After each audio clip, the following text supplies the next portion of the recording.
Halo semua, balik lagi di channel Toraokun. Sebelum pembahasannya dimulai, silahkan klik tombol subscribe dan aktifkan lonceng notifikasinya supaya kalian gak ketinggalan info dan teori terbaru seputar One Piece.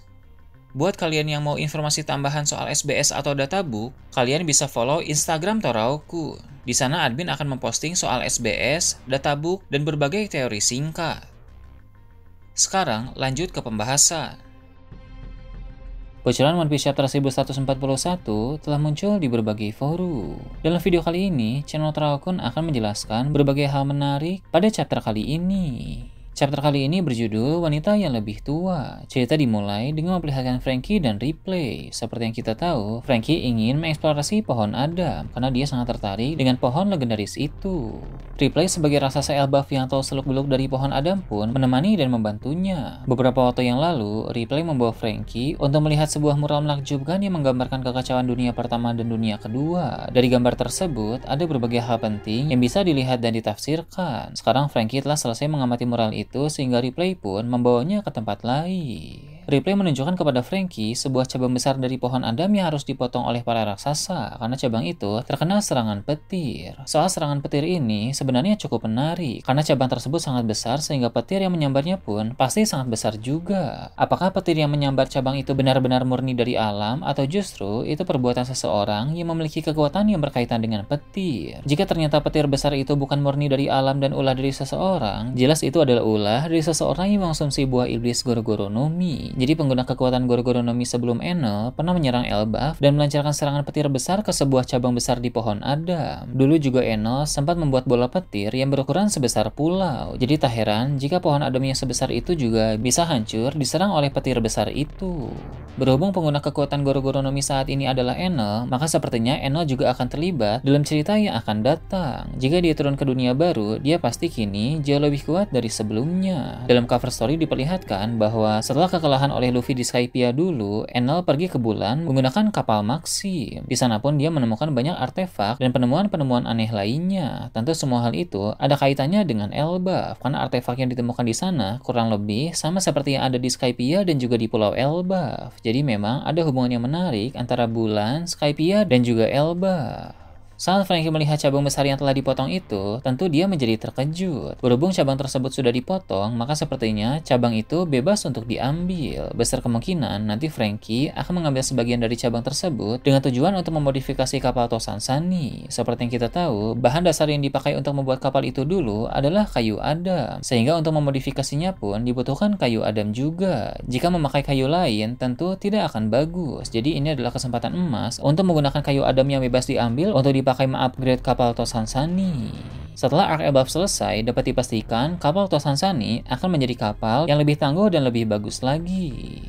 Beralih ke tempat lain, diperlihatkan desa barat. Pesta yang diadakan di sana oleh bajak laut Giant Warrior masih terus berlangsung. Kru Luffy di tempat itu yang terdiri dari Sanji, Jinbei, Brook, dan Usopp pun masih terus berpesta dengan gembira. Tak lama kemudian, Nami kembali ke sana bersama dengan Ro. Jadi, Nami tidak ikut pergi bersama Luffy dan Zoro ke dunia bawah. Tentu Nami sudah tidak tertarik karena tujuan aslinya mengikuti mereka adalah mencari harta karun di kastil Aurus. Namun telah terbukti dalam 2 chapter lalu bahwa tidak ada harta apapun yang masih tersisa di sana. Semua benda berharga di dalam kastil itu telah diambil oleh para pencuri karena kastil itu sudah terbengkalai cukup lama.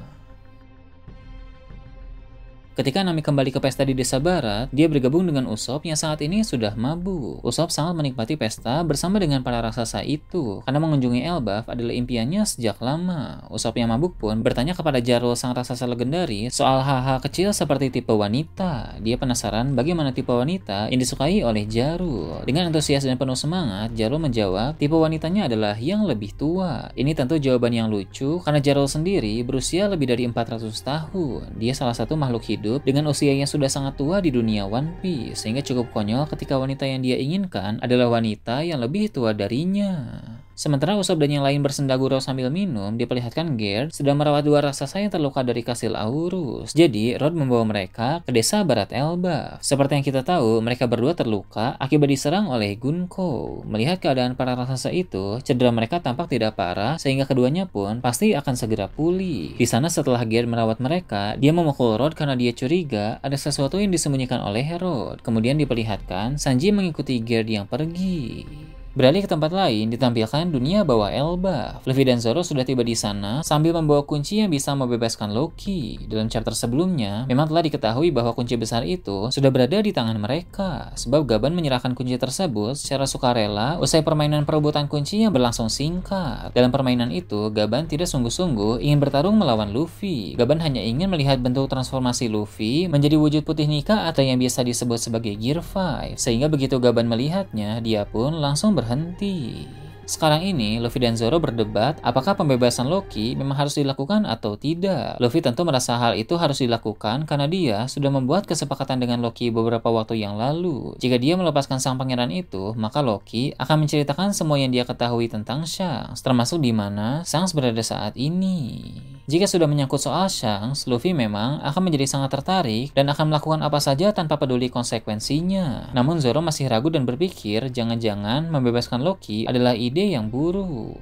Setelah perdebatan, pada akhirnya mereka berdua pun mencapai kesepakatan untuk membebaskan sang raksasa terkuat itu. Bagaimanapun juga, Luffy adalah kapten, sehingga keputusan final tetap di tangan si topi jerami itu. Sekalipun itu adalah keputusan yang bodoh, para kru termasuk Zoro harus tetap mengikutinya.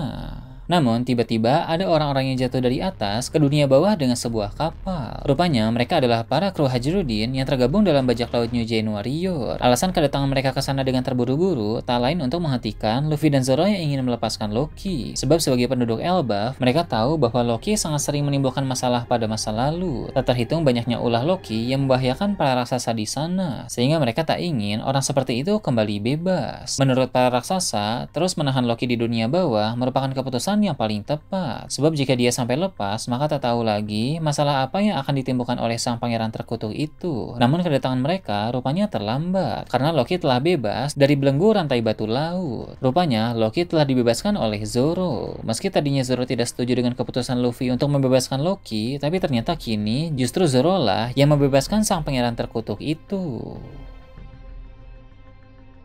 Bila kita ingat kembali narasi dari para raksasa, mereka yakin kebebasan Loki akan membawa dampak besar yang sangat buruk. Bahkan mereka percaya Elbaf bisa saja mengalami kehancuran bila Loki kembali bebas. Jika kita mengaitkan hal ini dengan mitologi Nordik, maka melepas rantai Loki bisa memicu Ragnarok di dunia One Piece. Ragnarok merupakan pertempuran masif yang akan membawa dunia menuju akhir. Hal itu memang sesuai dengan keinginan Loki, karena pada pertemuan pertamanya dengan Luffy beberapa waktu yang lalu, dia pernah mengaku bahwa dia ingin menghancurkan dan mengakhiri dunia. Loki merasa dirinya adalah dewa matahari, tapi bukan sebagai pembebas, melainkan sebagai sosok penghancur. Para raksasa Elbaf memang memiliki dua persepsi yang berbeda tentang dewa matahari Nika. Ada yang menganggap Nika sebagai dewa pembebas, dan ada pula yang menganggap Nika sebagai dewa penghancur. Nah, Loki ini adalah orang yang menganut kepercayaan bahwa dewa matahari Nika adalah dewa penghancur. Bahkan dia sendiri ingin menjadi sosok tersebut. Maka kebebasan Loki ini akan membawa pengaruh yang signifikan dalam cerita pada arc Elbaf. Kita akhirnya akan segera melihat seberapa besar kekuatan yang dia miliki, apa sebenarnya buah iblis legendaris yang dia konsumsi, dan apa yang akan dia lakukan dalam waktu dekat ini. Jika Loki melakukan hal-hal di luar kendali dan membuat para raksasa di sana berada dalam bahaya, maka Luffy dan Zoro yang telah membebaskannya harus bertanggung jawab untuk menghentikannya. Mereka tidak bisa membiarkan Loki begitu saja kalau sampai dia mengamuk. Perkembangan cerita dalam arc Elbaf pun akan semakin menarik mulai dari sini, karena kita tahu di dunia matahari ada ksatria suci yang akan mengadakan permainan berburu, dan di dunia bawah pun ada Loki yang telah bebas dari rantai. Dua ancaman besar di dua wilayah yang berbeda siap mengguncang pulau Elbaf. Meski yang menginisiasi dan memaksa untuk membuka rantai Loki adalah Luffy, tapi para raksasa di sana melihat Zoro lah yang melakukannya, sehingga penanggung jawab terbesar dari bebasnya Loki adalah sang pendekar pedang itu.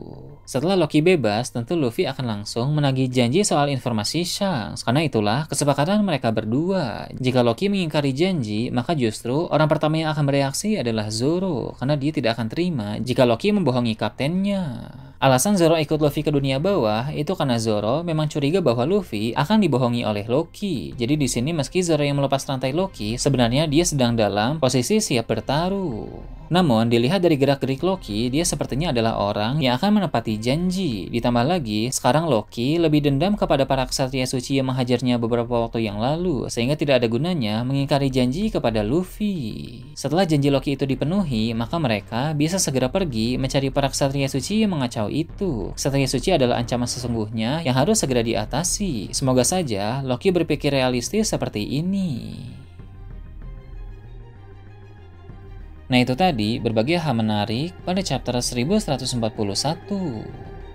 Gimana menurut kalian? Silahkan tulis di kolom komentar di bawah.